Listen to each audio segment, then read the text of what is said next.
integrate it, add wins to your career.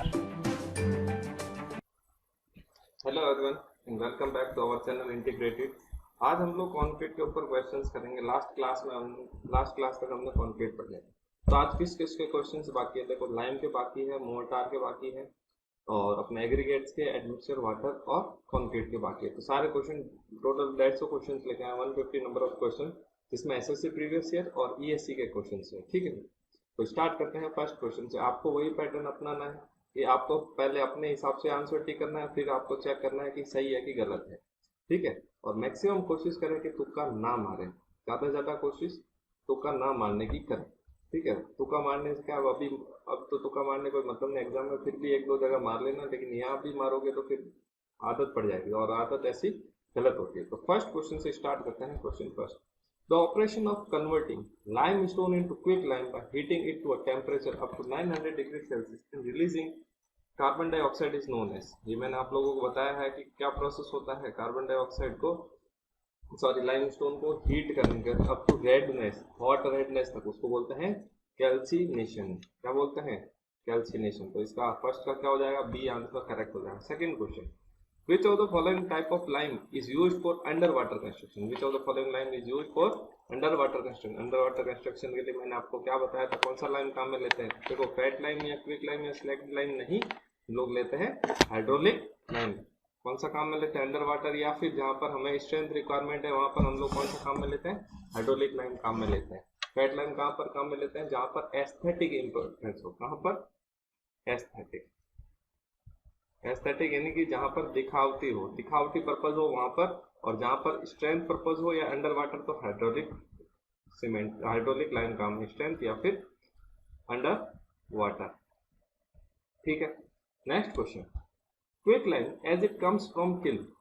जैसे हम लोग कैल्सिनेशन करते हैं कैल्शियम कार्बोनेट का, किसका? कैल्शियम कार्बोनेट का कैल्सिनेशन करते हैं, यानी कि रेड हॉटनेस तक गर्म करते हैं, तो क्या निकलता है? CaO plus CO2 gas liberate out होती है। तो ये जो CO है, इसको हम लोग क्या बोलते हैं? इसको एक तो हम लोग बोलते हैं क्विक लाइम, दूसरा हम लोग बोलते हैं इसको लंप लाइम। तो इसका क्या हो जाएगा? सेकंड क्या है?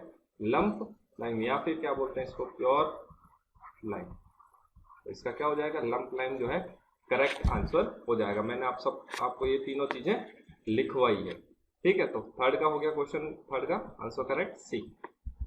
The lime which contains high percentage of calcium oxide is generally called. High percentage of calcium oxide यानी कि प्योर लाइम को क्या बोलते हैं? तो प्योर लाइम को हम लोग बोलते हैं फैट लाइम, व्हाइट लाइम या फिर रिच लाइम। क्या बोलते हैं?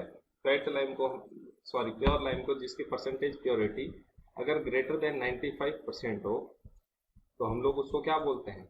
हमने बताया था, फैट लाइम पढ़ा था, व्हाइट लाइम पढ़ा था, रिच लाइम पढ़ा था, प्योर लाइम पढ़ा था। तो इसको ABC इसके तीनों ही करेक्ट हो जाएंगे। ठीक है, ABC इसके तीनों ही करेक्ट आंसर है। ऐसा नहीं कि इसमें एक करेक्ट है, इसके तीनों ही करेक्ट आंसर हो जाएंगे। तो कंफ्यूजन ना होना एग्जाम में, आप लोग फैट लाइम या व्हाइट लाइम टिक करें, तीनों ही correct answer. Next question, question number 5, in a lime cement plaster ratio of 1:1:6 correspond to. Lime cement plaster की बात कर रहा है, इसका मतलब ऐसा कौन सा होता है? ये होता है गॉज्ड मोर्टार। ये कौन सा होता है मोर्टार? गॉज्ड मोर्टार, लाइम और सीमेंट। तो इसमें सबसे पहले रेशियो किसका होता है? सीमेंट का होता है कि लाइम का? तो मैंने आपको बताया था सबसे पहले होता है सीमेंट, फिर लाइम और फिर सैंड होता है। तो इसका ऑप्शन क्या हो जाएगा? बी करेक्ट हो जाएगा। Cement is to lime is to sand का रेशियो होता है। ठीक है, और ये कहां पर काम में लिया जाता है? जहां पर हमें सीमेंट की जो श्रिंकेज प्रॉपर्टी है उसको रिड्यूस करने के, इसके लिए श्रिंकेज प्रॉपर्टी रिड्यूस करने के लिए, श्रिंकेज प्रॉपर्टी ऑफ सीमेंट को रिड्यूस करने के लिए हम लोग इसको काम में लेते हैं। प्रॉपर्टी ऑफ सीमेंट को रिड्यूस करने के लिए इसको काम में लेते हैं। ठीक है, the type of mortar which is used for the construction work carried out in water logged area. अब लाइम का पूछ रहा है वाटर लॉग्ड एरिया के लिए, सॉरी, मोर्टार का पूछ रहा है water logged area. Water logged area के लिए मैंने आपको जब वो मोर्टार का लिखाया था रेशियो की, कौन सा मोर्टार कहां पर काम में लेना और उनका रेशियो लिखाया था, वहां पर वाटर लॉग के लिए मैंने आपको एक ही लिखाया था, वो लिखाया था सीमेंट मोर्टार। वो टेबल अगर आपको याद है तो आसानी से ये क्वेश्चन बन जाएगा। ठीक है, तो नेक्स्ट क्वेश्चन हम लोग करते हैं, question number 7, the process of adding water to lime to convert it into hydrated lime is termed as. पानी को ऐड करने के प्रोसेस को क्या बोलते हैं? हाइड्रेशन बोलते हैं या स्लैकिंग बोलते हैं? अगर सीमेंट में पानी ऐड करेंगे तो उसको बोलते हैं हाइड्रेशन, लेकिन अगर लाइम में पानी ऐड करते हैं तो उसको बोलते हैं स्लैकिंग। या मैंने बताया था कि इसकी जो प्रॉपर्टी होती है बहुत ज्यादा क्विक लाइम जो होता है हाई एफिनिटी होती है इसकी टूवर्ड्स किसके, पानी के प्रति, तो मॉइस्चर एब्जॉर्ब करके ये फटाफट रिएक्शन कर लेता है। और उसके बाद ये जो स्लैक्ड लाइम होता है इसकी हाई एफिनिटी होती है CO2 के प्रति, और फिर ये क्या करता है वापस से कैल्शियम कार्बोनेट बना देता है जो कि अपने किसी काम का नहीं है। तो इसका 7th का हो जाएगा स्लैकिंग। बेटा जो लिखा है ना उससे मैक्सिमम कोशिश आप मतलब मैंने कोशिश यही करी आपको जो नोट्स प्रोवाइड कर रहे हैं टेलीग्राम चैनल पे या जो मैं आपको पढ़ा रहा हूँ उसमें से मैक्सिमम 90% आपके क्वेश्चन वहीं से हो जाएंगे। कुछ एक दो क्वेश्चन ऐसे होते हैं जो फिक्स रटने वाले होते हैं वो कहीं ना कहीं से बाहर से आ जाते हैं, तो वो भी मैंने कोशिश करी कि उनको क्वेश्चन की फॉर्म में ले आऊं। तो जब क्वेश्चन करा दूंगा कंप्लीट बीएमसी के तो उसके बाद आप मान के चलो कि 99% आपका इसी में से आना, इससे बाहर नहीं आना। ठीक है, तो मैक्स आप पढ़ाई करो बस, और ज्यादा से ज्यादा क्वेश्चंस प्रैक्टिस करते रहो, कोई ना कोई टेस्ट सीरीज ज्वाइन कर लो और तैयारी करते रहो। ठीक है, और कई बच्चे बार बार सर्वे का बोल रहे हैं, तो मैंने पहले भी बोला फिर बोल रहा हूँ सर्वे पढ़ाना मुझे ही है, लेकिन मैं कब पढ़ाऊंगा जब एक तो ये सारे सब्जेक्ट कंप्लीट हो जाएंगे, जैसे बीएमसी हो गया, कंस्ट्रक्शन टेक्नोलॉजी हो गया, हाईवे मटेरियल, बर्ड सीपीएम, ये सब कंप्लीट हो जाएगा। क्यों? क्योंकि ये इनके सब लगभग थोड़ा बहुत लिंक है, बर्ड सीपीएम छोटा, हाईवे मटेरियल छोटा, एक एक दिन का है, सर्वे थोड़ा बड़ा है। तो सर्वे स्टार्ट होगा अगर अच्छे व्यूज आएंगे तो, अदरवाइज मैं नहीं करूंगा, क्योंकि देखो मेहनत करें और उसका परिणाम ना निकले तो फिर कोई मजा नहीं है। ठीक है, इसलिए नेक्स्ट क्वेश्चन है the hydraulicity of the hydraulic lime is mainly due to, मैंने बताया था किसकी वजह से होता है। हाइड्रोलिसिटी क्या होता है? पहली बात तो हाइड्रोलिसिटी वो प्रॉपर्टी होती है जिसकी वजह से जो लाइम है वो अंडर वाटर सेट हो जाता है। कौन सी property? Lime can be set under water, उसी को हम लोग बोलते हैं हाइड्रोलिसिटी। या डैम्प प्लेसेस में जो सेट हो जाता है, या डैम्प प्लेसेस में, या जहां पर फ्री सर्कुलेशन ऑफ एयर नहीं हो, तो ये प्रॉपर्टी किसकी वजह से होती है?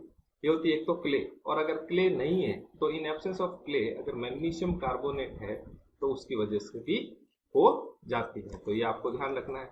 नेक्स्ट क्वेश्चन 8 का हो गया B. Next question, what is the main reason to use lime in the cement slurry during the plastering in the top coat? अभी जब हमने बात करी पीछे गोल्ड मोर्टार की, तब मैंने बताया था ये किस लिए काम में लेते हैं, तो reduce the shrinkage due to cement. Cement में ज्यादा श्रिंकेज होता है एज कंपैरिजन टू लाइम, तो लाइम हम इसलिए ऐड करते हैं कि श्रिंकेज प्रॉपर्टी जो है सीमेंट की कम हो जाए। तो ऐसा कौन सा ऑप्शन है? देखो, to make the surface bright, ऐसा कुछ नहीं है। टू हार्डन द सीमेंट, नहीं। To make the plaster non shrinkage, तो ये क्या हो जाएगा? सीमेंट की जो श्रिंकेज प्रॉपर्टी होती है, चाहे थर्मल श्रिंकेज हो चाहे कोई सा भी श्रिंकेज हो, वो जो प्रॉपर्टी होती है वो रिड्यूस हो जाती है किसकी वजह से? लाइम ऐड करने की वजह से। ठीक है, next question, the binding material in the mortar is also called, तो बाइंडिंग मटेरियल जो होता है मोर्टार में उसको हम लोग और क्या बोलते हैं? तो उसको हम लोग और बोलते हैं मैट्रिक्स। क्या बोलते हैं? मैट्रिक्स। मैट्रिक्स इसलिए क्योंकि जो मेन कारण होता है सब पूरा मोर्टार में जो मेन होता है वो बाइंडिंग मटेरियल ही होता है, बाकी सब तो ऐसे ही टाइम पास कर रहे हैं, उसके साथ जुड़े हुए हैं, थोड़ा बहुत सहयोगी एक्टर है। मेन लीड एक्टर जो होता है वो बाइंडिंग मटेरियल होता है, तो उसको हम लोग बोलते हैं मैट्रिक्स। तो question number 11, which of the following is not an advantage of using composite cement lime mortar over cement mortar? ये बोल रहा है इनमें से कौन सा एडवांटेज नहीं है किसका? कंपोजिट सीमेंट लाइम मोर्टार, यानी कि किसकी बात कर रहा है? गोल्ड मोर्टार का। इनमें से कौन सा एडवांटेज नहीं है? तो हाई ड्राइंग श्रिंकेज, क्या हाई ड्राइंग श्रिंकेज होता है? नहीं, ड्राइंग श्रिंकेज तो कम होता है, तो पहला ही गलत है, यानी कि इसका ऑप्शन क्या हो जाएगा? अपने पहला ही सही, नॉट पूछा। लो ड्राइंग श्रिंकेज, हम भाई लाइम ऐड करेंगे तो ड्राइंग श्रिंकेज क्या हो जाएगा? कम है। हाई वाटर रिटेंशन, जो लाइम होता है वो हाई वाटर रिटेंशन देता है और वर्केबिलिटी भी हाई करता है। इनकी ये तीनों सेकंड, थर्ड और फोर्थ तो प्रॉपर्टी होते हैं। इसने पूछा नॉट एन एडवांटेज, तो एडवांटेज कौन सा नहीं है? High drawing shrinkage. तो ये नॉट जो है, वैसे तो एग्जाम में उसने कैपिटल में लिख के बता दिया कि आसानी से देख सको, लेकिन फिर भी इसका करेक्ट आंसर क्या हो जाएगा? ये जो है करेक्ट आंसर हो जाएगा। आपको ध्यान से देखना है कि नॉट लिखा हुआ, ठीक है। तो हाई ड्राइंग श्रिंकेज नहीं होता, लो ड्राइंग श्रिंकेज हो जाता है, क्योंकि लाइम का श्रिंकेज प्रॉपर्टी कम होती है as comparison to cement. Next question, ये अब एग्रीगेट के क्वेश्चन है। The finest modulus of fine aggregate is, finest modulus मैंने आप लोगों को लिखाया था, देखो फाइन सैंड के बारे में लिखाया था, फाइन सैंड का लिखाया था मैंने आपको 2.2 से 2.6, और मीडियम सैंड का लिखाया था मैंने आपको 2.6 से 2.8। 9 और कोर्स सैंड का मैंने आपको लिखाया था 2.9 से 3.2 और कोर्स एग्रीगेट का मैंने आपको लिखाया था 5.5 से 8 के बीच में। तो इनमें से फाइन सैंड का कौन सा ये है वाला रेंज, तो ये रेंज क्या है, लगभग 2 से लेकर 3.5 के बीच में होती है, क्योंकि इससे नीचे वेरी फाइन सैंड जाती है। तो 2 से लेकर 3.5 के बीच में, तो जो फाइन एग्रीगेट होता है उसका फाइनेंस मॉड्यूलस की रेंज क्या है, 2 से लेकर 3.5 तक। ये आपको याद रखना है, अच्छे से याद रखना है, ठीक है। इस पर डायरेक्ट क्वेश्चन आता है। Good quality sand is never obtained from. अब ये बोला गुड क्वालिटी सैंड कहाँ से ऑब्टेन्ड नहीं होता, तो सबसे पहले हम लोग बात करते हैं रिवर की। तो रिवर से तो सबसे बढ़िया हमें जो बजरी मिलती है, जो सैंड मिलती है, सबसे अच्छी क्वालिटी की कहाँ से मिलती है, रिवर से। क्यों, एक तो होती है वो वेल ग्रेडेड, और दूसरा क्या होता है, उसके अंदर ऑर्गेनिक मैटर नहीं होता, ऑर्गेनिक मैटर नहीं होता, क्योंकि रिवर में क्या पानी चलता रहता है, तो उसकी वजह से सेल्फ प्योरिफिकेशन होता है और उसमें ऑर्गेनिक मैटर नहीं होता। फिर बात करें सी की, तो ये पहला तो हो नहीं सकता ऑप्शन, क्योंकि यहाँ से तो ऑब्टेन होती है, इसने पूछा है इज नेवर, है ना, इस नेवर पे ध्यान दें। सेकंड सी में क्या होता है कि अपने जो सॉल्ट्स वगैरह प्रेजेंट होते हैं, तो यहाँ से भी ऑब्टेन नहीं होती, लेकिन यहाँ पर ऑर्गेनिक मैटर नहीं होता, किनारे पर ऑर्गेनिक मैटर नहीं होता। लेकिन बात करें नाले की, तो नाले के अंदर क्या होता है, ऑर्गेनिक मैटर सबसे ज्यादा होता है। तो ऑर्गेनिक मैटर की वजह से बाद में बहुत ज्यादा दिक्कत होती है। जितना सॉल्टी वाटर से दिक्कत नहीं होती, उससे ज्यादा ऑर्गेनिक मैटर से हो जाती है, या कह सकते हैं हम लोग वेजिटेटिव मैटर से हो जाती है। तो इस जो नाला है वो हो जाएगा इसका करेक्ट ऑप्शन। क्यों, क्योंकि इससे जो है अपने को कभी भी अच्छी क्वालिटी की सैंड ऑब्टेन नहीं होती। सी वाली तो हम लोग फिर भी काम में ले सकते हैं उसके सॉल्ट्स वगैरह रिमूव करके, लेकिन यहाँ पर तो ऑर्गेनिक मैटर बहुत ज्यादा होता है, इसको हम लोग काम में नहीं लेते बिल्कुल भी, ठीक है। तो इसका ऑप्शन हो जाएगा नाला। The flaky aggregate is said to be elongated if its length. बोल रहा है फ्लैकी एग्रीगेट को एलोंगेटेड कब बोलेंगे। अब हमने क्या पढ़ा था, फ्लैकीनेस क्या, फ्लैकी एग्रीगेट कब बोलेंगे, किसी एग्रीगेट की जो मीन डायमेंशन है, अगर मीन डायमेंशन से less than 3/5 of mean dimension, एक तो वो फ्लैकी, और एलोंगेटेड का बोलेंगे मीन डायमेंशन से 1.8 टाइम्स। तो ये 0.6 और 1.8 में क्या रिलेशन, 3 गुना। 0.6 को अगर 3 से मल्टीप्लाई करें तो 1.8। कोई भी एग्रीगेट, जैसे मान लो 30 mm एग्रीगेट का मीन डायमेंशन है, तो ये वाला फ्लैकी कब होगा, इसका 0.6 टाइम्स, 0.6 टाइम्स करेंगे तो क्या हो जाएगा, ये 18 mm हो जाएगा, ठीक है। और अगर इसका 1.8 टाइम्स करें तो ये हो जाएगा 54 mm। तो 18 mm और 54 mm में क्या है रिलेशन, वो है 3 टाइम्स, 18 या 54 होते हैं। तो ये इसका आ जाएगा। अगर वो मीन साइज से, या अगर वो एलोंगेटेड कब माना जाएगा फ्लैकी वाला, जब उसका 3 गुना हो, थ्राइस द मीन साइज, ठीक है, ये ध्यान रखना। वैसे अगर ये सिंपल फ्लैकी पूछता तो 0.6 टाइम या 3/5 टाइम्स ऑफ मीन डायमेंशन, और अगर ये एलोंगेटेड पूछता तो क्या हो जाता उसका 1.8 टाइम्स। लेकिन इसने पूछा फ्लैकी को एलोंगेटेड कब बोलेंगे, फ्लैकी को एलोंगेटेड तब बोलेंगे जब वो उसकी 3 गुना साइज का होगा, ठीक है, लेंथ जो होगी उसकी 3 गुना साइज से बड़ी होगी। Next, bulking of sand is. अब बल्किंग ऑफ सैंड किस में होता है, तो मैंने सैंड बल्किंग जियोटेक में पढ़ाया था। यहाँ पे भी जब मैंने वॉल्यूम बैचिंग कराया था तब बताया था 4 से 6% पे सैंड बल्किंग होता है। लेकिन इसका सवाल ये है कि सैंड बल्किंग होता सबसे ज्यादा किसमें, तो जितनी सॉइल फाइन होगी उतना ज्यादा उसमें सैंड बल्किंग होगा। जैसे जैसे हम लोग कोर्स की तरफ जाते हैं वैसे वैसे सैंड बल्किंग कम होता जाता है। इनकी सबसे ज्यादा जो होगा फाइन सैंड में होगा, उसके बाद मीडियम और सबसे कम कोर्स सैंड में। तो fine sand, more in fine sand, option क्या हो जाएगा डी, सबसे ज्यादा होता है फाइन सैंड। जितनी छोटी होगी सैंड सॉइल की बात नहीं कर रहा, सिर्फ सैंड बोल रहा हूँ, तो सैंड जितनी छोटी होगी उसमें बल्किंग उतना ज्यादा होगा, ठीक है।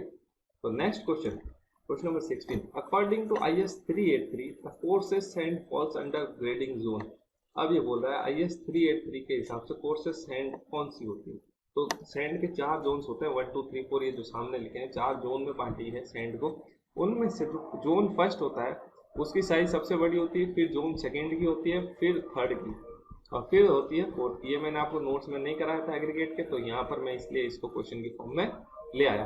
तो जो सबसे कोर्सेस सैंड होती है वो होती है जोन फर्स्ट में, और सबसे फाइनेस्ट जो होती है वो होती है जोन फोर्थ में, और कोर्सेस्ट होती है अपने जोन फर्स्ट में। तो जैसे जैसे जोन बढ़ता जाएगा उसकी फाइननेस बढ़ती जाएगी, यानी कि सैंड क्या होती जाएगी, छोटी होती है। अब अगर जोन फर्स्ट में कोर्सेस्ट सैंड है तो यहाँ का इसका स्पेसिफिक सरफेस एरिया क्या होगा, मिनिमम। स्पेसिफिक सरफेस एरिया क्या हो जाएगा, मिनिमम, यानी कि सीमेंट रिक्वायरमेंट क्या हो जाएगा, मिनिमम, यानी कि वर्केबिलिटी क्या हो जाएगी, मैक्सिमम। अगर कोई पूछ ले जोन फर्स्ट की वर्केबिलिटी क्या होती है तो वो होती है मैक्सिमम, ये आपको ध्यान रखना है। जोन फर्स्ट और जोन फोर्थ में पूछ ले तो इसकी वर्केबिलिटी मिनिमम जोन फोर्थ की, और फर्स्ट की होती है मैक्सिमम। ठीक है, next question, question number 17। For RCC construction the maximum size of coarse aggregate is limited to. RCC work के लिए maximum size of coarse aggregate जो होती है 20 mm होती है। मैंने आपको लिखा था स्पष्ट, आरसीसी कंस्ट्रक्शन में maximum size of coarse aggregate जो होती है 20 mm होती है। ठीक है, next the percentage of the fine aggregate of fineness modulus 2.6 to be combined with coarse aggregate of fineness modulus 6.8 for obtaining the aggregate of fineness modulus 5.4 is। ऐसा question मैंने आपको नहीं कराया था क्योंकि मुझे पता था मैं इसको क्वेश्चन की फॉर्म में ले आऊंगा। तो अब ये देखो क्वेश्चन क्या बोल रहा है, ये बोल रहा है कि फाइन एग्रीगेट और कोर्स एग्रीगेट को हमने मिक्स करा। फाइन एग्रीगेट का कुछ फाइनेस मॉड्यूलस है, कोर्स एग्रीगेट का भी कुछ फाइनेस मॉड्यूलस है, उन दोनों को जब आपस में मिक्स करा तो हमको नया फाइनेस मॉड्यूलस मिला। तो ये पूछ रहा है कि फाइननेस, ये जो 2.6 फाइननेस वाली सॉइल है, ये जो 2.6 फाइननेस वाले फाइन एग्रीगेट है और 6.8 वाले कोर्स एग्रीगेट है, इनको आपस में कितना मिला है। इस 6.8 वाले में ये फाइन एग्रीगेट कितना मिला है जिसका फाइननेस मॉड्यूलस 2.6 है, कि हमको जो नया फाइननेस मॉड्यूलस मिला वो क्या मिला, 5.4। ठीक है, तो हम लोग देख लेते, इसका फॉर्मूला होता है परसेंटेज फाइन एग्रीगेट का, जो फॉर्मूला होता है वो होता है CM/M। अब आप बोलोगे ये क्या है फॉर्मूला, तो आपको याद करना है C मतलब कोर्स, M मतलब मिक्स्ड, वापस M मतलब मिक्स्ड और F। अब तो CM/MF, CM कितना है, कोर्स एग्रीगेट का फाइनेंस मॉड्यूलस 6.8, फिर आपको माइनस करना है किसका, मिक्स्ड यानी कि कंबाइंड का कितना है 5.4, फिर आपको कंबाइंड 5.4 माइनस फाइन का करना है 2.6, तो ये कितना हो जाएगा 6.8 माइनस 5.4 होता है 1.4, और 5.4 माइनस 2.6 होता है, ये हो जाएगा 2.8। तो ये 100 तो है ही, तो इसका कितना आ जाएगा 50% जो है आप लोग फाइन एग्रीगेट मिलाओगे। ऐसा क्वेश्चन बहुत आता है आजकल, फेवरेट क्वेश्चन है एसएससी का। तो क्या करना है आपको, 6.8 minus 5.4 divided by 5.4 minus 2.6, answer जो आएगा आपका क्या आ जाएगा 50% आ जाएगा। तो आप 50% मिलाओगे उसके अंदर, किसका 50% मिलाओगे, कोर्स एग्रीगेट का 50% मिलाओगे तो आपको फाइननेस मॉड्यूलस ये मिल जाएगा। ठीक है, नेक्स्ट क्वेश्चन, ये बेटा ये जो फॉर्मूला है बहुत ही इंपॉर्टेंट फॉर्मूला है, इस फॉर्मूले को ध्यान से देखें और इसको याद कर लें। ठीक है, पर याद करने का सिंपल तरीका है CM/MF, और बस माइनस कर लें, बीच में माइनस लगा लें। ठीक है, An aggregate is known as cyclopean aggregate if its size is more than, ये मैंने आपको कराया था, cyclopean aggregate कब बोलते हैं, जब उसकी साइज जो है ग्रेटर देन 75 mm हो। ठीक है, next question, for batching 1:2:4 concrete mixed by volume the ingredients required per bag 50 kg of cement। अब इसने बोला है कि 1:2:4 की कोई कॉन्क्रीट मिक्स है जिसको किससे मिक्सिंग करना है, वॉल्यूम बैचिंग से करना है। अब ये बोला है एक बैग ऑफ सीमेंट के हिसाब से कितना वॉल्यूम लेना है आपको, फाइन एग्रीगेट का और कोर्स एग्रीगेट। तो आपको एक बात पता है, सीमेंट का जो 1 बैग होता है उसका वॉल्यूम कितना लिखा है मैंने आपको, 35 लीटर होता है। तो अगर 1:2:4 है तो 1 रेशियो तो 35 लीटर हो गया, तो इसका 2 रेशियो क्या हो जाएगा 70 लीटर, 4 रेशियो क्या हो जाएगा 140 लीटर। तो अब आपको ऐसा ऑप्शन देखना है जिसमें 35, 70 और 140 हो। तो 35 ये तो पूछ रहा नहीं है, सीमेंट का तो पूछ नहीं रहा, ये पूछ रहा है सिर्फ और सिर्फ किसका, फाइन एग्रीगेट और कोर्स एग्रीगेट का। अब जिसमें देखो, अब बच्चा क्या फटाफट में क्या ये भी दिख रहा है, इसको पहले ये दिख रहा है तो ये टिक कर देता है, लेकिन इसमें दे रखा केजी, 70 केजी दे रखा, अपने को केजी नहीं 70 लीटर्स देखे, तो ऑप्शन क्या हो जाएगा डी। और कभी कभी वो यहाँ 50 केजी देखता है तो 50 का 100 और फिर ये 200 कर देता है, तो ऑप्शन क्या टिक कर देता है, वो बी टिक कर देता है। या फिर वो क्या सिर्फ 100 ही देखता है, वो ये टिक कर देता है। तो ऐसी छोटी छोटी गलतियां नहीं करनी, बहुत ही सरल question.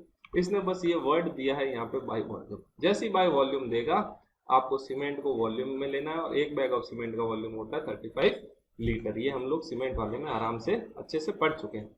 Next question, if fineness modulus of a sand is 2.5 it is graded as. अभी थोड़ी देर पहले जब वो फाइनेस मॉड्यूलस पूछा था फाइन एग्रीगेट का, तब मैंने आपको बताया था फाइन सैंड का कितना होता है 2.2 से 2.6 के बीच में। फिर मैंने बताया था कोर्स सैंड का, मीडियम सैंड का 2.6 से 2.9। फिर मैंने आपको बताया था कोर्स सैंड का होता है 2.9 से 3.2। तो ये पूछ रहा है 2.5 किस रेंज में आया, फाइन सैंड वाले। तो फाइन सैंड ऑप्शन ये बी। तो आपको ऐसे ही टिक करना है, आपको कंफ्यूज नहीं होना। नेक्स्ट क्वेश्चन, आई होप आप लोगों को अच्छे से समझ में आ रहा होगा। मैं एक्सप्लेन करने की पूरी कोशिश कर रहा हूँ कि हर एक एग्जाम, हर एक जो ऑप्शन है उसको एक्सप्लेन करूँ। जहाँ रिक्वायरमेंट हो रही है वहाँ कर रहा हूँ, अदरवाइज नहीं कर रहा, है ना। और बाकी चीज़ें देखो, बीएमसी में पहले भी बोल रहा हूँ, बोला है मैंने, अभी फिर बोल रहा हूँ कि ज़्यादातर रटने की चीज़ें समझना इतना नहीं है, समझना इतना नहीं है, ठीक है। The strength of concrete is mainly depends on, concrete की स्ट्रेंथ मेनली किस पे डिपेंड करती है। तो सबसे जो इंपॉर्टेंट बात है इनमें से ढूंढनी, quality of fine aggregate, fine aggregate की क्वालिटी पे डिपेंड करती है, हाँ करती है।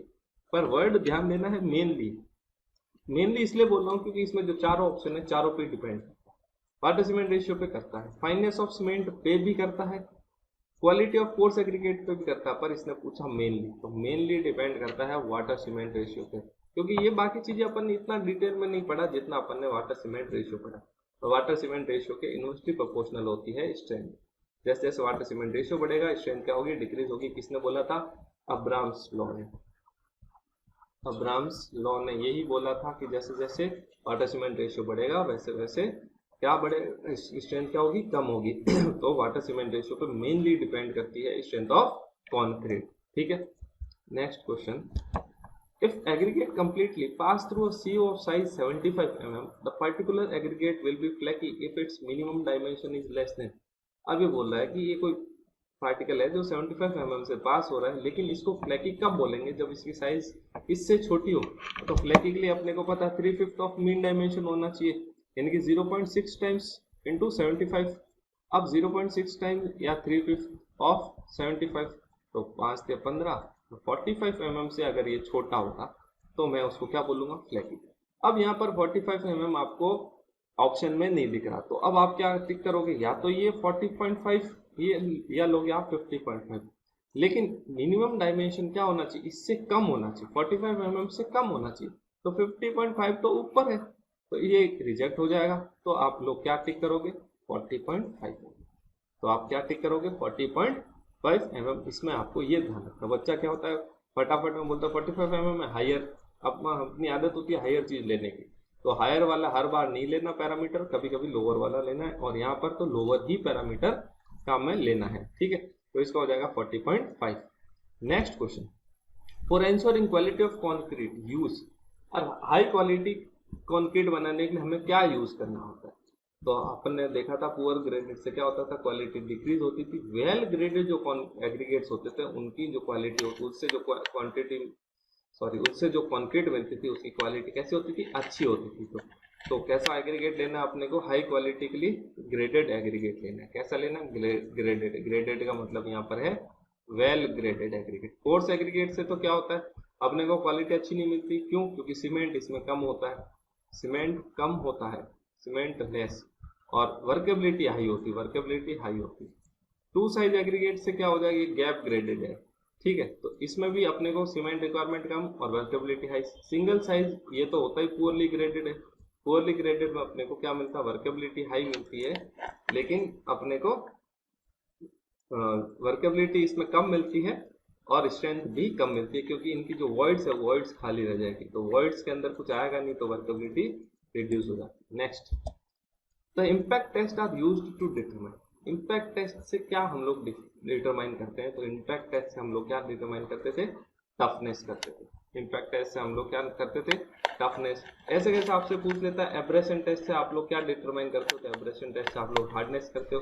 क्रशिंग स्ट्रेंथ या अल्टीमेट क्रशिंग स्ट्रेंथ या कंप्रेसिव स्ट्रेंथ सेम चीजें आप यूटीएम या सीटीएम में करते थे।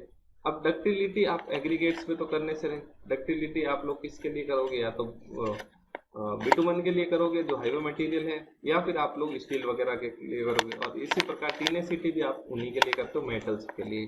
जनरली अपने बीएमसी में इनका कोई यूज नहीं है, ठीक है। Next, the aggregate containing moisture in pores and having its surface dry is known as, ये मैंने आपको बताया था ये सेम टू सेम मैंने आपको थ्योरी के अंदर बताया था कि the aggregates containing moisture in pores, यानी कि उनकी जो वर्ड्स है उसके अंदर तो पानी है, and having its surface dry, ये लेकिन उनका जो सरफेस है वो ड्राई है। अगर वर्ड्स के अंदर पानी भरा हुआ it means they are saturated, लेकिन सरफेस ड्राई है, ये देखो इसको बोलते हैं सैचुरेटेड सरफेस ड्राई एग्रीगेट, मैंने आपको बताया था स्पेशली। ठीक है, next question, if aggregate completely pass through a sieve of 75 mm and are retained on a sieve of size 60 mm, the aggregate will be known as elongated aggregate। अब इसको elongated कब बोलेंगे? तो सबसे पहले हमको क्या देखना है, इसकी मीन साइज निकालनी है। तो 75 mm और 60 mm से पास हो रहा है, तो 75 प्लस 60 डिवाइडेड बाय, हमें क्या करना है, डिवाइडेड बाय करना है 2, तो ये हो जाएगा 67.5 mm इसकी मीन साइज। अब इस मीन साइज से बड़ा होना चाहिए कितना, 1.8 टाइम्स, 67.5 इंटू 1.8 टाइम्स करेंगे तो ये लगभग 120 के आसपास आएगा, या कह सकते हैं 121.5 mm आएगा। तो ये जब मल्टीप्लाई करेंगे 67.5 इंटू 1.8 तो ये लगभग कितना आएगा, इसी के आसपास आएगा, 121.5 के आसपास। इसका मतलब अपने जो करेक्ट आंसर है वो क्या हो जाएगा, 121.5 mm से बड़ा होना चाहिए, तभी हम लोग उसको क्या बोलेंगे, एलोंगेटेड। अगर ये फ्लेकी पूछ लेता तो वही 67.5 इंटू क्या करते हैं 0.6 का, फ्लेकी पूछता तो 0.6 और एलोंगेटेड पूछेगा तो 1.8 का। ठीक है, तो इसका आंसर हो जाएगा D correct. Next question, question number 28, for the construction of cement concrete floors the maximum permissible size of aggregate. अपन ने देखा आरसीसी कंस्ट्रक्शन के लिए मैक्सिमम साइज ऑफ एग्रीगेट कितना था, 20 mm, लेकिन अब ये बोल रहा है कि जो फ्लोर्स हैं उनके लिए मैक्सिमम साइज ऑफ एग्रीगेट कितना होता है, उनके लिए होता है 10 mm। फ्लोर के लिए जो मैक्सिमम साइज ऑफ एग्रीगेट होता है वो कितना होता है, 10 mm होता है, क्योंकि फ्लोर की थिकनेस क्या होती है, कम होती है, जनरली 100 mm या 120 mm के आसपास या 150 mm, 100 to 150 mm के बीच में होती है, इसलिए जो एग्रीगेट होगा वो भी हम लोग क्या लेते हैं, छोटा काम लेते हैं। ठीक है, next question, using the largest maximum size of aggregate in concrete, हम अगर जो एग्रीगेट है वो सारे के सारे हम लोग बड़े एग्रीगेट काम में लेंगे तो उससे कॉन्क्रीट में क्या रिड्यूस होगा। तो देखो जितना बड़ा एग्रीगेट काम में लेंगे तो उतना क्या होगा, उसका सरफेस एरिया मिनिमम होगा, यानी कि जो उसका सरफेस एरिया घेरने के लिए जो हमें सीमेंट रिक्वायरमेंट है वो क्या हो जाएगा, कम हो जाएगा। तो सबसे पहला सीमेंट कंटेंट रिक्वायरमेंट क्या हो जाएगा, डिक्रीज हो जाएगा, सही है। दूसरा वाटर रिक्वायरमेंट, अब सीमेंट रिक्वायरमेंट डिक्रीज हो गया तो वाटर सीमेंट रेशियो तो हमको बढ़ाना नहीं, तो वाटर भी उसी हिसाब से डिक्रीज हो जाएगा, तो वाटर रिक्वायरमेंट भी डिक्रीज हो जाएगा क्योंकि इसकी वर्केबिलिटी ऑलरेडी ज्यादा होती है। फिर आता है ड्राइंग श्रिंकेज। अब अगर हमने सीमेंट ही काम में कम लिया है तो सीमेंट का श्रिंकेज भी कम होगा, भाई सीमेंट कंटेंट रिड्यूस हो गया तो श्रिंकेज तो ऑटोमेटिक साथ साथ में रिड्यूस होना है, तो ये तीनों ही चीजें रिड्यूस होगी, यानी कि all the options are correct. तो आप लोग कह सकते हैं अगर मैक्सिमम साइज ऑफ एग्रीगेट जो है अगर हमने बढ़ा दिया तो सीमेंट कंटेंट, वाटर रिक्वायरमेंट और ड्राइंग श्रिंकेज तीनों ही चीजें क्या हो जाएगी, डिक्रीज हो जाएगी।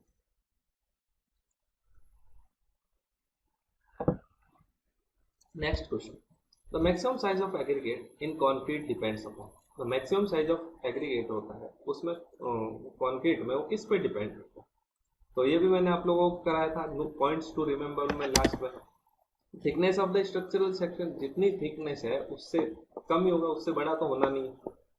अभी जैसे हमने देखा फ्लोर में देखा तो 10 mm, आरसीसी स्ट्रक्चर में हमने देखा तो 20 mm था, तो थिकनेस के हिसाब से डिपेंड करता है, सही बात है। स्पेसिंग ऑफ रीइंफोर्समेंट, अगर रीइंफोर्समेंट के बीच में स्पेसिंग मान लो 25 mm है तो आप 30 mm का तो काम में लोगे नहीं, आप 25 का भी काम में लोगे नहीं, आप क्या लोगे, स्पेसिंग जितना है उससे 5 कम लेते हैं। ये लिखा था मैंने स्पेसिंग -5 mm, तो आपको कितना लोगे, अगर 25 mm स्पेसिंग है तो 20 mm, तो स्पेसिंग पे भी डिपेंड कर रहा है, और जितना क्लियर कवर है उससे भी 5 mm छोटा लेते हो, तो इन तीनों पे ही डिपेंड करता है। तो क्या हो जाएगा, ऑल ऑप्शन आर करेक्ट हो जाएगा, इन सभी पे डिपेंड करता है कि मैक्सिमम साइज ऑफ एग्रीगेट क्या होगा। इसीलिए मास कंस्ट्रक्शन जब आप लोग करते हैं तो वहां पर आप साइक्लोपियन तक पहुंच जाते हैं, लेकिन आप जब आरसीसी का कंस्ट्रक्शन करते हैं तो वहां पर आप मैक्सिमम साइज ऑफ एग्रीगेट ज्यादा नहीं ले पाते, क्योंकि इन सब रीजंस की वजह से आपको छोटा लेना पड़ता है, नहीं तो क्या हो जाएगा, हनी कॉम्बिंग वगैरह हो जाएगी, जिससे स्ट्रक्चर कैसा हो जाएगा, पोरस हो जाएगा, तो आपकी स्ट्रेंथ क्या हो जाएगी, रिड्यूस हो जाएगी। तो नेक्स्ट क्वेश्चन आप लोगों के स्क्रीन पे, the workability of concrete is influenced most bye it's, जो वर्केबिलिटी है कॉन्क्रीट की वो सबसे ज्यादा किससे इन्फ्लुएंस होती है, पहला water cement ratio, aggregate cement ratio, या सीमेंट कंटेंट या वाटर कंटेंट। तो मैंने आप लोगों को ऑलरेडी इसका लिखा था, workability of concrete is most influenced by it's water cement ratio. Workability किससे होती है सबसे ज्यादा? वाटर सीमेंट रेशियो से इन्फ्लुएंस होती है। क्यों? क्योंकि जैसे जैसे अगर देखो वाटर सीमेंट रेशियो से कैसे हुई कि अगर मान लो आपने वाटर कंटेंट इंक्रीज कर दिया, ठीक है, और उसके साथ साथ आपने मान लो सीमेंट कंटेंट भी इंक्रीज कर दिया, तो क्या रहा? वाटर सीमेंट रेशियो सेम रहा। वाटर सीमेंट रेशियो सेम रहा तो वर्केबिलिटी इंक्रीज हो गई, ठीक है। वाटर सीमेंट रेशियो सेम रहेगा फिर भी इंक्रीज हो गई।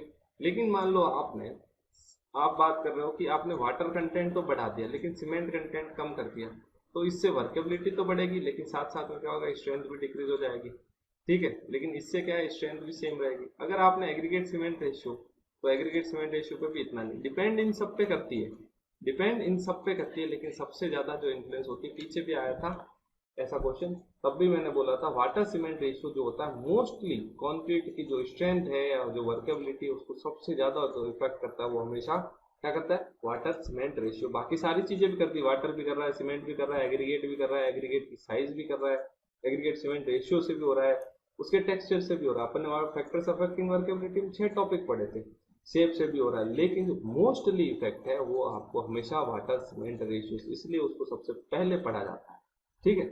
ये आपको ध्यान रखना। वर्केबिलिटी के अलावा भी हमने वाटर सीमेंट रेशियो पढ़ा था, सिर्फ वर्केबिलिटी के अंदर नहीं पढ़ा, क्योंकि वो वर्केबिलिटी को भी अफेक्ट करता है, स्ट्रेंथ को भी अफेक्ट करता है और बहुत ही ज्यादा अफेक्ट करता है, ठीक है। तो water cement ratio is the most effective parameter in affecting workability और स्ट्रेंथ ऑफ कंक्रीट, ठीक है।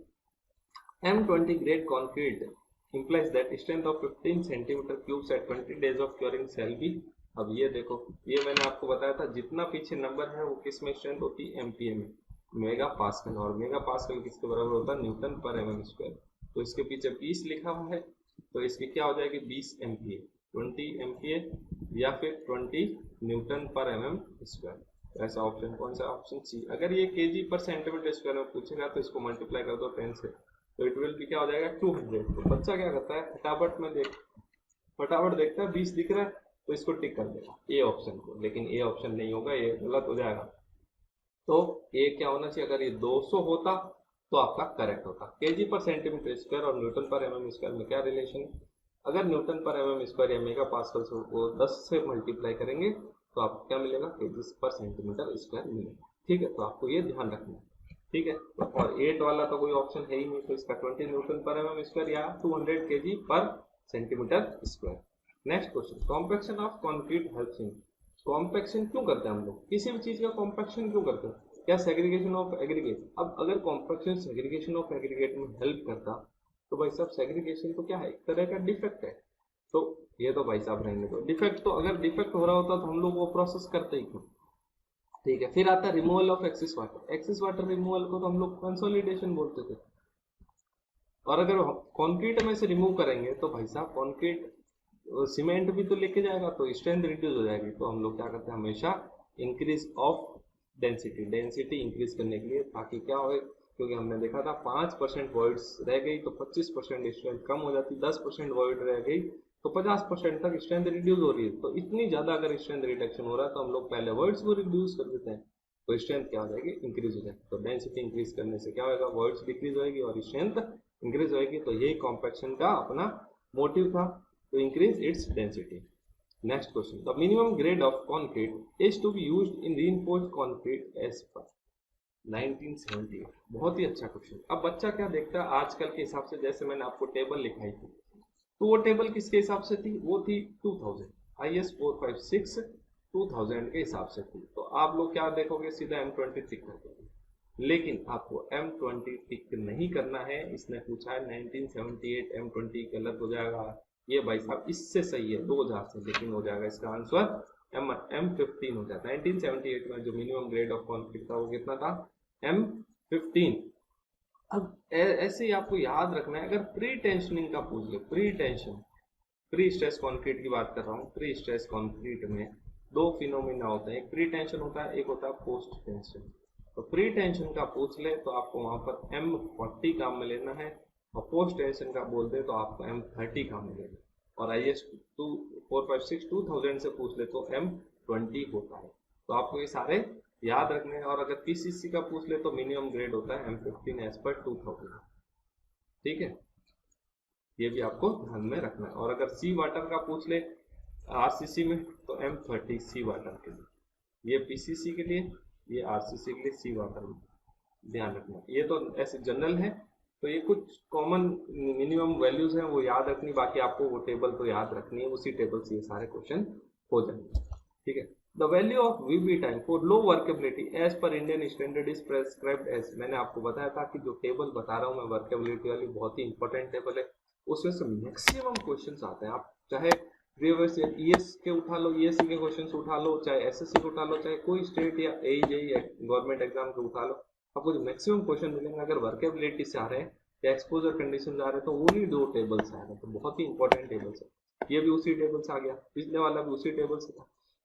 The value of VB time for low workability as per Indian standard. Low workability का अपन ने पढ़ा, एक तो सबसे पहले एक्सट्रीमली ड्राई यानी वेरी वेरी लो, फिर अपन ने पढ़ा लो, फिर लो, फिर अपन ने मीडियम हाई वेरी हाई, तो 6 कैटेगरी पढ़ी अपन।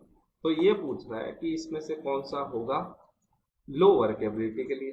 तो लो वर्केबिलिटी के लिए क्या होगा, देखो एक्सट्रीमली ड्राई के लिए तो हमने देखा था ग्रेटर देन 20 सेकेंड था, फिर हमने देखा 12 से 20 सेकेंड था वेरी लो के लिए, ये एक्सट्रीमली लो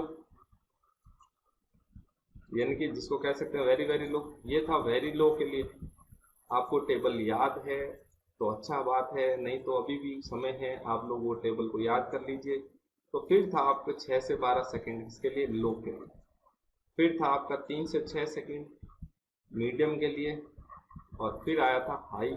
तो हाई के लिए आपको लेना था लेस देन 3, और फिर आपने देखा था वेरी हाई जो हमने टेबल के अंदर नहीं था तो उसके लिए था 0। तो इसने पूछा है ये वाला, तो ये कहाँ आ रहा है, लो वाला 6 से 12 के बीच में। तो 6 to 12 कौन सा है, ऐसा कोई ऑप्शन नहीं है, लेकिन नियरेस्ट कौन सा है 5 to 10 सेकेंड। तो आपका ऑप्शन क्या हो जाएगा, ऑप्शन बी जो है करेक्ट हो जाएगा। Next question, for a constant water cement ratio decrease in aggregate cement ratio causes.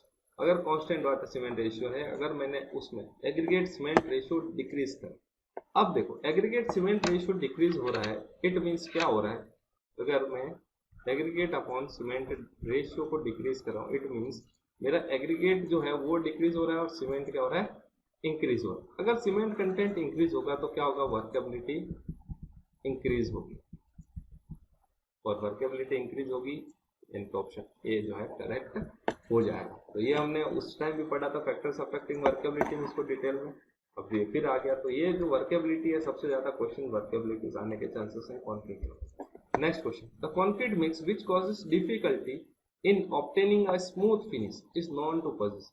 अब कोई चीज जो है वो स्मूथ कब नहीं कर पाएंगे हम उसको, जब वो हार्ड होगी, यानी कि जो उसकी प्रॉपर्टी है इंप्रेशन की, तो कोई चीज में स्मूथ करना है यानी कि उसके ऊपर अपने निशान छोड़ना है, यानी कि इंप्रेशन छोड़ना है, इंप्रेशन को रेजिस्ट कौन करता है, हार्डनेस। तो इसका क्या हो जाएगा, आपके करेक्ट हो जाएगा हार्डनेस। तो अगर वो कंक्रीट हार्ड हो गई तो फिर आप उसको, एक बार हार्ड हो गई तो फिर आप उसको स्मूथ नहीं कर सकते। ठीक है, हाँ ये जो तीनों चीजें दिख रही है आपको, ये तीनों अफेक्ट करती है लेकिन स्मूथनेस को अफेक्ट नहीं करती, स्मूथनेस को तो हार्डनेस ही करेगी। The concrete having slump of 6.5 centimetre is said to be, मैंने ये लिखाया था कि सबसे ज्यादा पूछा जाता है 65 mm या 6.5 सेंटीमीटर जो स्लम्प है वो उसकी वर्केबिलिटी, या उसको हम लोग क्या बोलते हैं, तो उसको हम लोग बोलते हैं प्लास्टिक। तो उसको हम लोग क्या बोलते हैं, वो कौन से स्टेट में, प्लास्टिक स्टेट में है। तो ये रेंज जो है 50 से 100 mm वाली में आया था प्लास्टिक। इसके बाद आता था फ्लोइंग, और फ्लोइंग वाले में कितना आता था 100 से 175 mm, और आता था इससे पहले 25 से 50, वो किस में आता था, मीडियम में। ठीक है, इनके हम लोग सेमी प्लास्टिक की बात कर रहे थे, तो ये ध्यान रखना आपको, ये मीडियम में है प्लास्टिक, इससे पहले लो में आता है सेमी प्लास्टिक। ठीक है, नेक्स्ट क्वेश्चन, सेपरेशन ऑफ, ये भी देखो उसी टेबल का क्वेश्चन है, ये भी वर्केबिलिटी वाली टेबल का ही क्वेश्चन है। The separation of coarse aggregate from mortar during transportation is known as, अब ये separation of coarse aggregate हमने इतनी बार पढ़ा है कि इसका तो अब आंख बंद करके भी हम लोग क्वेश्चन टिक कर सकते हैं। वो क्या होता है, सेग्रीगेशन। सेग्रीगेशन क्या होता है, कोर्स एग्रीगेट का separation from mortar. The ratio of various ingredients cement, sand aggregate in concrete of grade M20, M20 के लिए क्या होता है? तो देखते हैं M5 के लिए हमने पढ़ा था 1:5:10। फिर हमने पढ़ा M7.5 के लिए तो 5 से स्टार्ट करना है 148। फिर M10 के लिए हमने पढ़ा 136। फिर M15 के लिए पढ़ा 1:2:4। फिर हमने पढ़ा M20 के लिए 1:1.5:3। फिर हमने पढ़ा था M20 के लिए 1:1:2। तो इसने M20 पूछा है 1, 1.5, 3 ये रहा। इसका ऑप्शन क्या हो जाएगा? सी करेक्ट हो जाएगा। कईयों को याद नहीं रहता, कंफ्यूजन है, तो आप याद करो M5 से। तो 5 में क्या होगा? ये रेशियो 5 होगा। फिर इसको कम करते जाइए, एक एक बीच वाले को, यहाँ आके आपको आधा कम करना, ठीक है।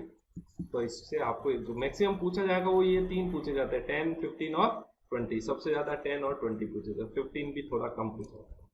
Next question, while compacting the concrete by mechanical vibrator the slump should not exceed. ये फिर उसी टेबल से क्वेश्चन, मैकेनिकल वाइब्रेटर से अगर हमें कंक्रीट को करना है कॉम्पैक्ट, तो उसके लिए स्लम्प की वैल्यू किससे ज्यादा नहीं होनी चाहिए? It should not exceed 50 mm, यानी कि 5 सेंटीमीटर से ज्यादा नहीं होनी चाहिए। तभी हम लोग उसको किससे करेंगे?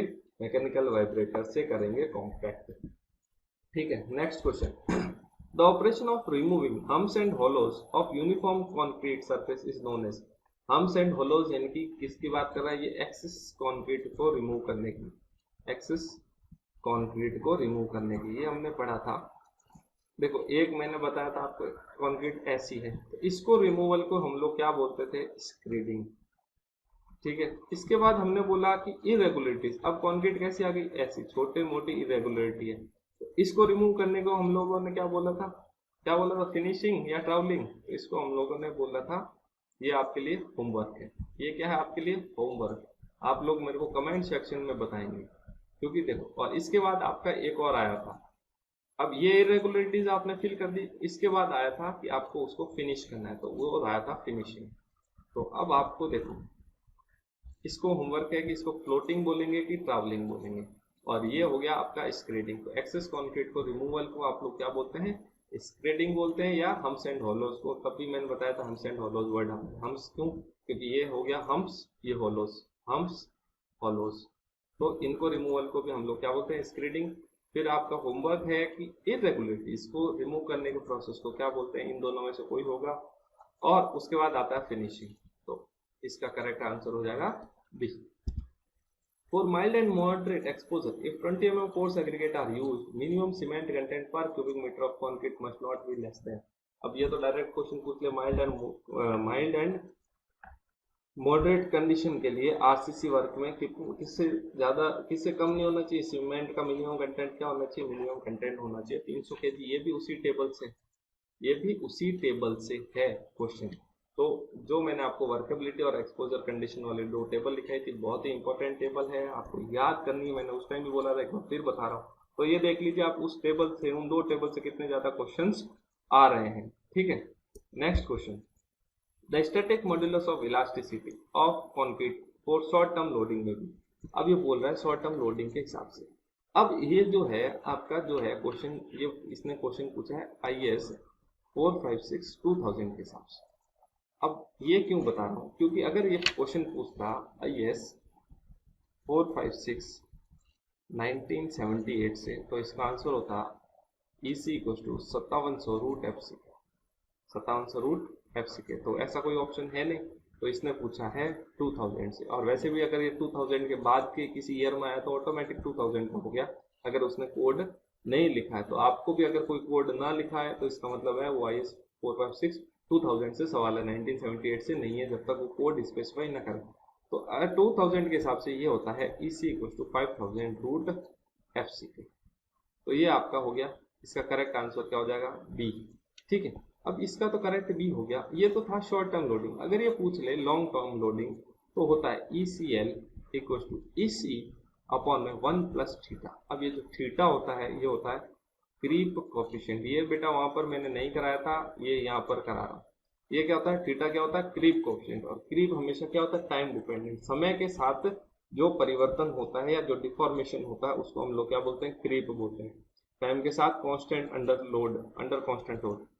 मैं लिख देता हूँ यहाँ, टाइम डिपेंडेंट, क्रीप के बारे में लिख रहा हूँ, time dependent under constant load, ये आपने सोम में भी पढ़ा, ठीक है, डेफिनेशन आपको आती है। अब ये जो थीटा होता है, थीटा की वैल्यू अलग अलग नहीं, थीटा इक्वल टू होती है 2.2, थीटा इक्वल टू होती है 1.6 और थीटा इक्वल टू होती है 1.1। 1.1 होती है आफ्टर 1 ईयर, इन 1 साल के बाद, और 2.2 होती है 7 डेज के बाद, और 1.6 जो होती है वो होती है 28 डेज के बाद। तो आप अब देखो, अगर आपको कोई पूछे 7 दिन के बाद तो ECL इक्वल टू क्या आ जाएगा, EC अपॉन में 3.2। अगर आपसे कोई पूछे कि 28 डेज के बाद क्या है तो EC अपॉन में क्या हो जाएगा, वो 2.6 हो जाएगा। अगर आपसे कोई पूछे आफ्टर 1 ईयर क्या हो जाएगा तो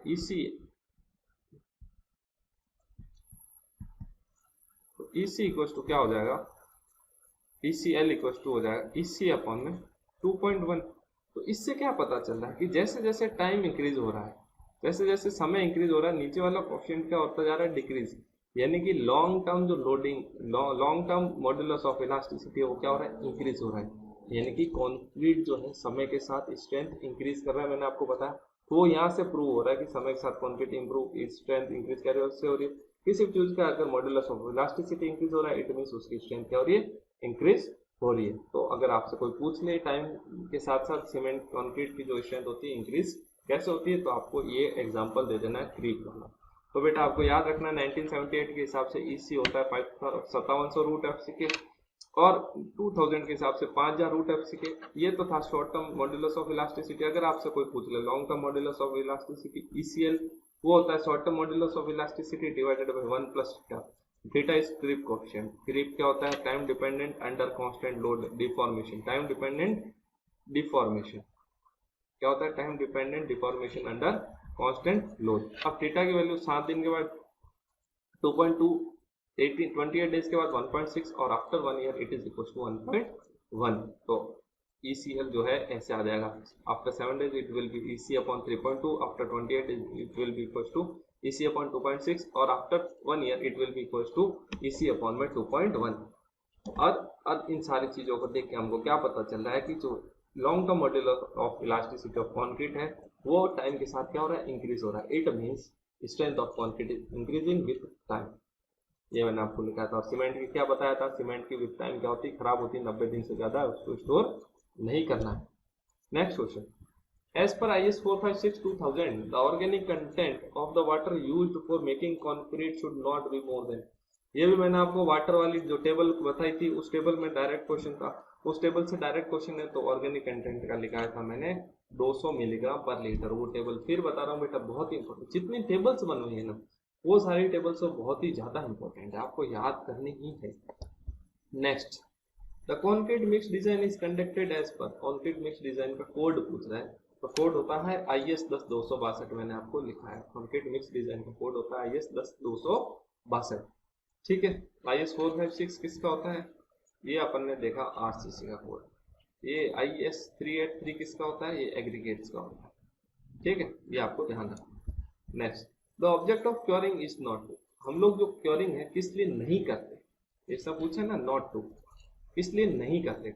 अब करते क्यों है, ताकि श्रिंकेज कम हो, इवेपोरेशन पानी का कम होगा, श्रिंकेज कम होगा, स्ट्रेंथ अच्छी मिलेगी। हमने देखा था वेट क्योरिंग और मॉइस्ट क्योरिंग का कितना ज्यादा असर पड़ा था ड्राई क्योरिंग के चक्कर में। हमने देखा था अगर 7 दिन हमने वेट क्योरिंग करी तो हमें जो स्ट्रेंथ मिली ड्राई क्योरिंग कंपैरिजन में 1.5 टाइम्स तक मिली थी।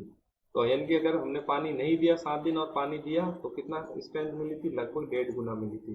तो ये सब चीजें हमने देखा था। ऐसे कैसे 28 दिन का भी रेशियो हमने देखा था। अब ये पूछ रहा है कि क्योरिंग का ऑब्जेक्टिव कौन सा नहीं है। ठीक है, to prevent the loss of water by evaporation, ये तो है, लॉस नहीं होना चाहिए, तो ये तो सत्य बात है। लॉस को रोकने के लिए तो हम लोग एक्स्ट्रा पानी देते हैं। Second, reduce the shrinkage of cement concrete, ये बात भी सही है, श्रिंकेज कम करते हैं। Preserve the properties of concrete, यानी कि उसकी स्ट्रेंथ को प्रिजर्व करते हैं, ये भी बात सही है। फिर है reduce the strength of concrete. Strength of concrete को हम लोग क्यों रिड्यूस करेंगे भाई, अगर वही बात है ना कि रिड्यूस हो गई तो हम लोग कर ही क्यों रहे, हम तो स्ट्रेंथ इंक्रीज करने के लिए करेंगे और स्ट्रेंथ इंक्रीज होती है क्योरिंग से। तो इसका ऑब्जेक्टिव क्या, कौन सा ऑब्जेक्टिव नहीं है, reduce the strength of concrete. इसके अलावा सारे के सारे ऑब्जेक्टिव है, ये एक ऐसा है जो ऑब्जेक्टिव नहीं है। ठीक है, next question, maximum admissible water cement ratio for mild environment mild environmental exposure should be. अब ये पूछ रहा माइल्ड एनवायरमेंटल एक्सपोजर के लिए इसमें से, ये फिर उसी टेबल से क्वेश्चन है। Maximum water cement ratio RCC के लिए, तो उसके लिए अपन ने लिखा था 0.55, 0. क्या लिखा था 5। ठीक है, next question. The increase in the strength of concrete with time is, समय के साथ जो स्ट्रेंथ ऑफ कॉन्क्रीट इंक्रीज होती है वो कैसे होता है, उनका रिलेशन क्या, लीनियर है, एसिम्प्टोटिक है, नॉन लीनियर है। देखो, तो हमने पढ़ा था जो कॉन्क्रीट सीमेंट के जो बॉक्स कंपाउंड होते हैं उनकी स्ट्रेंथ पानी के साथ कैसे होती है, ऐसे होती है, ऐसे, मतलब ये ऐसे थी, ये भी यहाँ से स्टार्ट हो रहा था, फिर एक ऐसे थी, ऐसे थी। तो इनको हम लोग अगर समराइज करें तो हम लोग ऐसे कह सकते हैं, ये एज है, इधर है कंप्रेसिव स्ट्रेंथ। तो ये कैसे हो रही है, ऐसे शुरुआत में बहुत ज्यादा हो रही है, बाद में धीमे धीमे धीमे धीमे कम होती जाती है। तो लीनियर तो कभी है ही नहीं। अगर लीनियर होता कर्व तो ये कैसा आता, ये सीधा स्ट्रेट लाइन आता जिसका एंगल क्या होता है 45 डिग्री। तो सबसे पहली बात लीनियर तो नहीं है। तो अगर लीनियर नहीं है, एसिम्प्टोटिक में क्या है कि बाद में जाके कांस्टेंट हो जाएगा। कांस्टेंट कभी नहीं होती, कॉन्क्रीट की स्ट्रेंथ हमेशा इंक्रीज होती जाती है। तो भाई लीनियर नहीं है, एसिम्प्टोटिक नहीं है, ये भी नहीं है, तो क्या हो जाएगा नॉन लीनियर। तो रिलेशन कैसा होता है कॉन्क्रीट का स्ट्रेंथ के साथ विथ टाइम, टाइम और कॉन्क्रीट की टाइम और स्ट्रेंथ का आपस में रिलेशन कैसा होता है नॉन लीनियर। शुरुआत में बहुत ज्यादा तेजी से स्ट्रेंथ बढ़ती है, बाद में धीमे धीमे धीमे धीमे समय के साथ कम होती जाती है। रेट जो है कम होती जाती है, स्ट्रेंथ कम नहीं होती। ठीक है, वर्केबिलिटी 50वां क्वेश्चन। Workability of concrete is directly proportional to, concrete की जो वर्केबिलिटी है डायरेक्टली प्रोपोर्शनल किसकी होती है। हमने देखा था कि वाटर, अगर वाटर सीमेंट रेशियो के डायरेक्टली प्रोपोर्शनल था, एग्रीगेट सीमेंट रेशियो के इनवर्सली प्रोपोर्शनल था। ठीक है, वर्केबिलिटी। और हमने देखा कि शेप अगर राउंडेड है तो उसकी वर्केबिलिटी ज्यादा है, टेक्सचर स्मूथ है तो वर्केबिलिटी ज्यादा है, पार्टिकल साइज ज्यादा है तो वर्केबिलिटी ज्यादा है, और वेल ग्रेडेड है तब भी वर्केबिलिटी ज्यादा है। अब इनमें से पूछ रहा है, तो सबसे पहले time of transit, time of transit से कोई लेना देना नहीं वर्केबिलिटी का। फिर water cement ratio, water cement ratio के डायरेक्ट प्रोपोर्शनल होती है। ग्रेडिंग ऑफ एग्रीगेट, अगर वेल ग्रेडेड होगा तो उसकी क्या होगी वर्केबिलिटी ज्यादा, और पुअर ग्रेडेड कम, तो इसके भी directly proportional. Strength of concrete, concrete का स्ट्रेंथ का वर्केबिलिटी पर कोई असर नहीं होगा।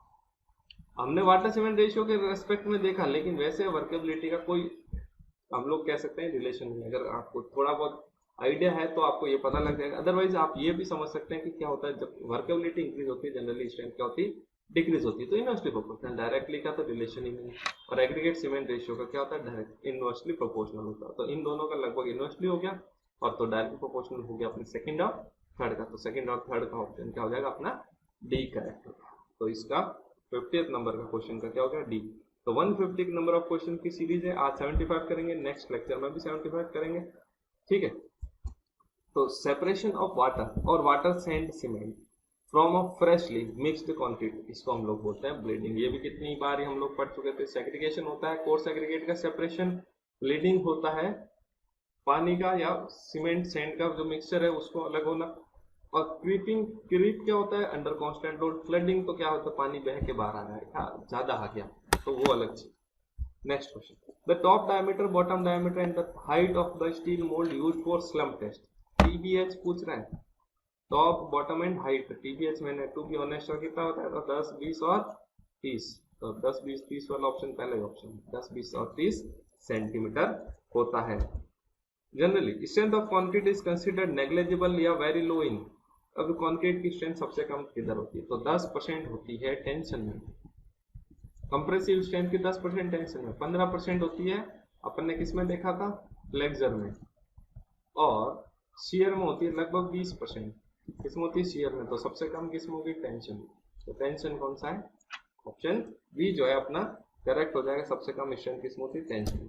Next question, in concrete while hand mixing is adapted excess cement to be added is, मैंने आपको बताया था हैंड मिक्सिंग के टाइम हम लोग कितना सीमेंट एक्सेस में ऐड करते हैं, वो ऐड करते हैं 10%।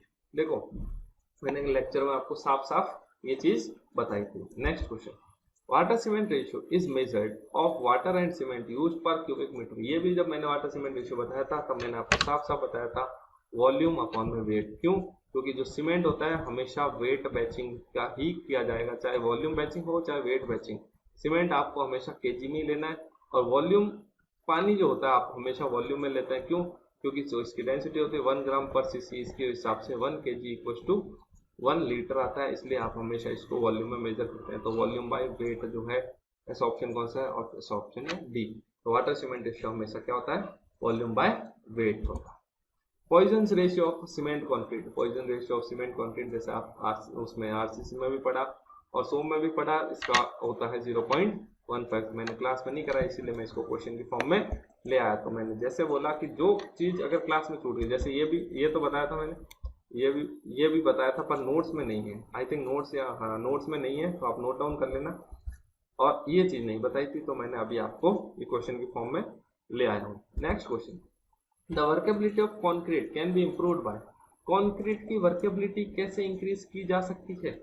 मोर सेंड अगर ज्यादा होगी तो सीमेंट रिक्वायरमेंट ज्यादा होगा, तो वर्केबिलिटी क्या होगी? डिक्रीज होगी। सीमेंट ज्यादा रिक्वायरमेंट है तो वर्केबिलिटी डिक्रीज होगी। तो पहला ऑप्शन तो नहीं हो सकता। मोर सीमेंट इंक्रीज करेंगे तो वर्केबिलिटी तो इंक्रीज होनी है, क्योंकि अपन ने जैसे एग्रीगेट सीमेंट रेशियो देखा, तो एग्रीगेट सीमेंट रेशियो अगर डिक्रीज हो रहा था, इसका मतलब सीमेंट कंटेंट इंक्रीज हो रहा था, एग्रीगेट डिक्रीज हो रहा था, वर्केबिलिटी इंक्रीज हो रही थी। इट मीन्स मोर सीमेंट से वर्केबिलिटी इंक्रीज होगी।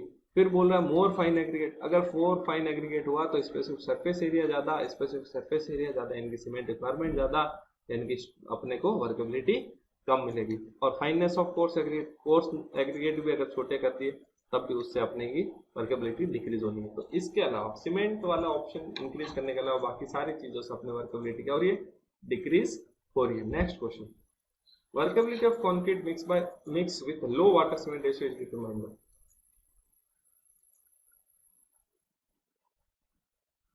अगर लो वाटर सीमेंट रेशियो है तो उसकी वर्केबिलिटी हम लोग किससे फाइंड आउट करेंगे? तो चारों टेस्ट लिखाए थे। हमने बात करी थी सबसे पहले स्लम्प की, तो स्लम्प हमने बात करी थी लो टू हाई तक, हाई भी नहीं लगभग मीडियम तक।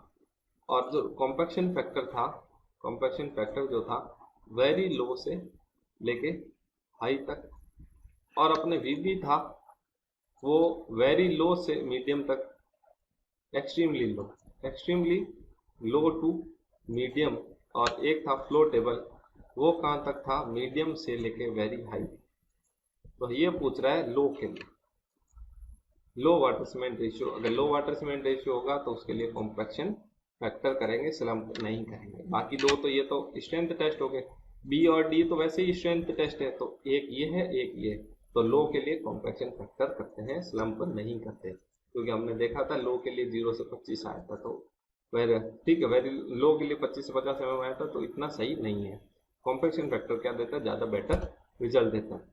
Under constant load the creep strain in concrete is, creep strain concrete में क्या होती है? Time dependent. अभी अपन ने जो डेफिनेशन पढ़ी थी क्रीप की, तो टाइम के साथ साथ जो हो रहा था अपन ने वही देखा था, ठीक है। टाइम के साथ जो डिफॉर्मेशन आ रहा था अपन ने देखा था, उसको हम लोग क्या बोलते थे? क्रीप बोलते थे। तो टाइम डिपेंडेंट होता है अंडर कांस्टेंट लोड।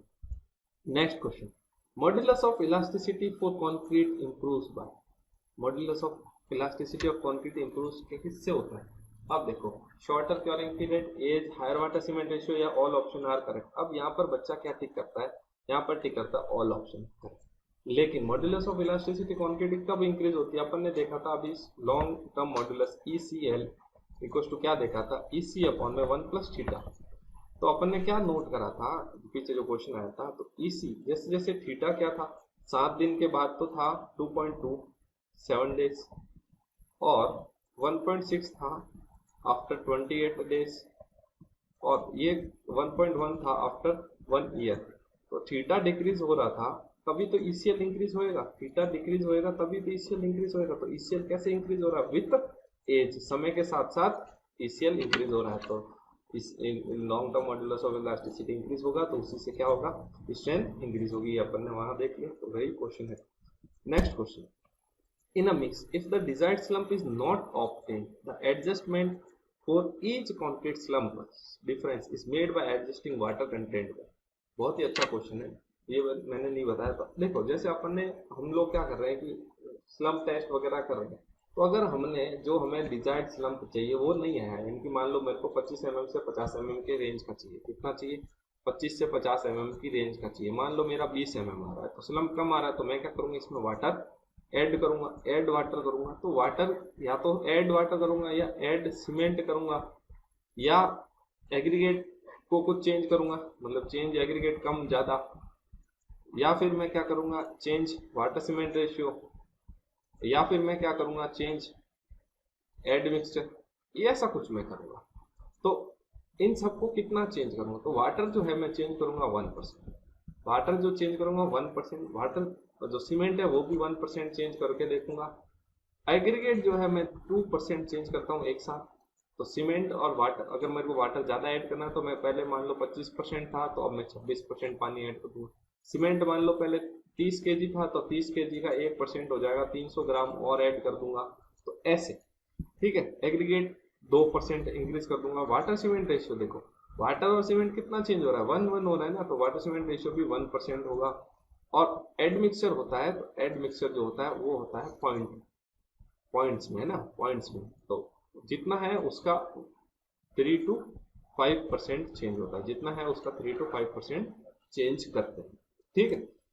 एग्रीगेट जो चीज चेंज कर रहे हैं ना वो उसी का परसेंटेज चेंज कर, एज अ होल का नहीं करना है आपको, जो है उसी का परसेंटेज चेंज करना है, ठीक है।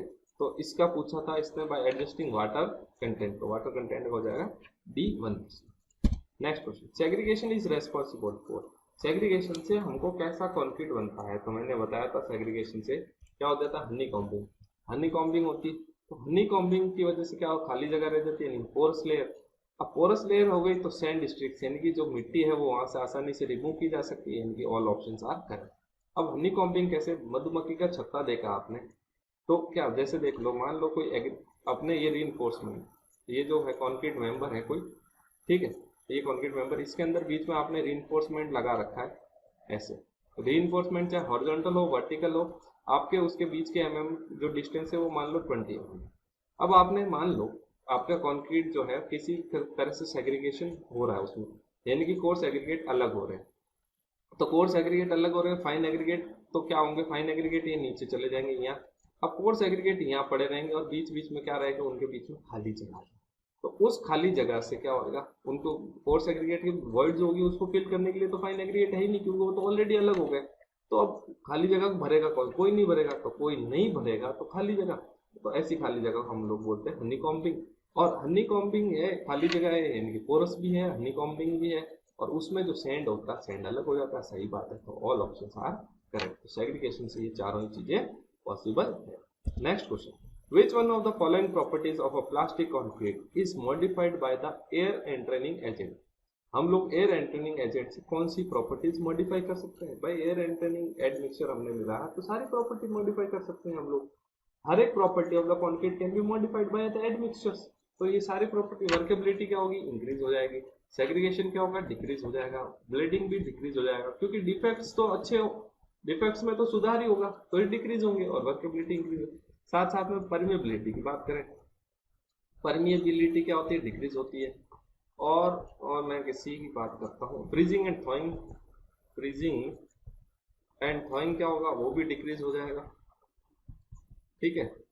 लेकिन इसमें एक चीज और है, एयर एंड ट्रेनिंग में स्ट्रेंथ भी डिक्रीज हो जाती है, स्ट्रेंथ भी क्या होती है, डिक्रीज हो जाती है, ठीक है। तो इसका क्या हो जाएगा, all options are correct. Properties तो सारी मॉडिफाई कर सकते हैं, कोई भी एडमिक्सचर हो।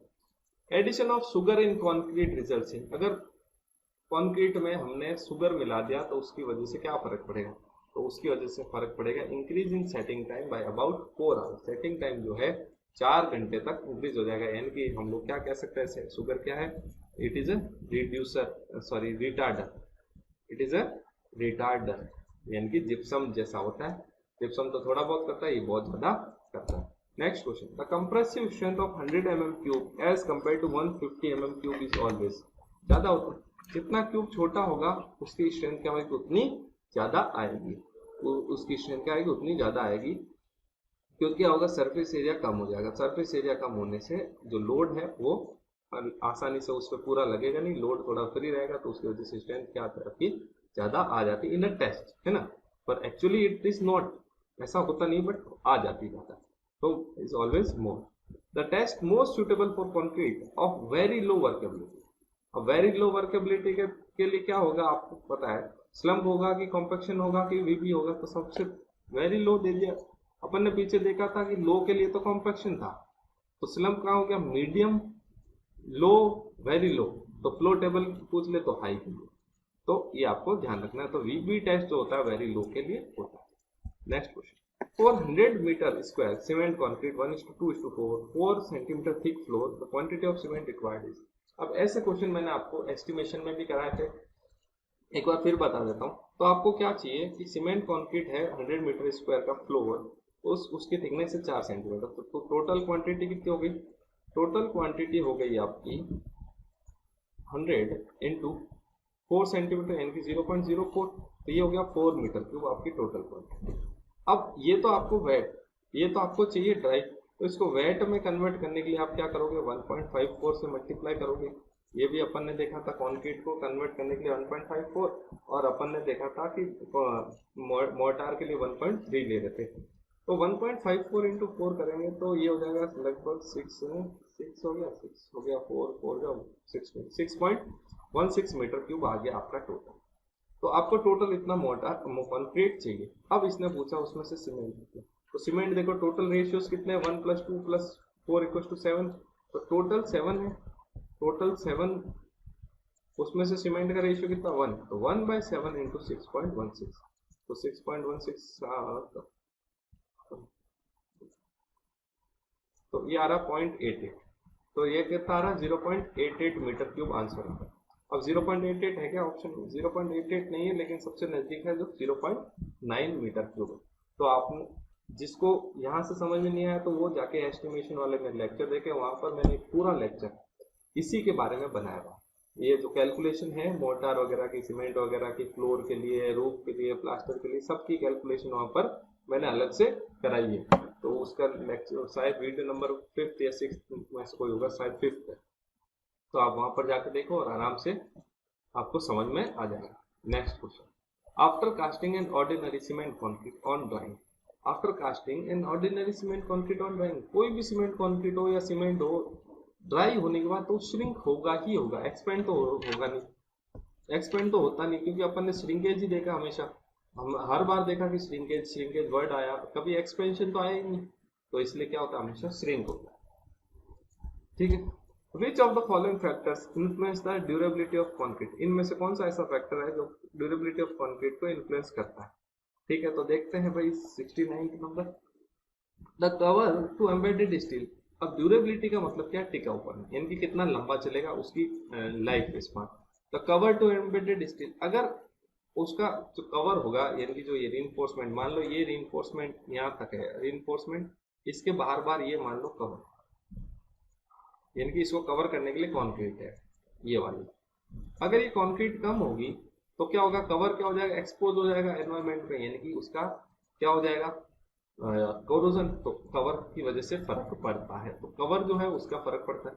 The cement content and water cement ratio, ये तो अपने को पता है स्ट्रेंथ पे फर्क पड़ता ही है, तो ये भी सही है। तो अब 2 सही हो गए तो चौथा तो सही होना ही, इनके ऑल ऑप्शन आर करेक्ट। लेकिन तीसरा देख लेते हैं, shape and size of the member, उस पर भी फर्क पड़ता है।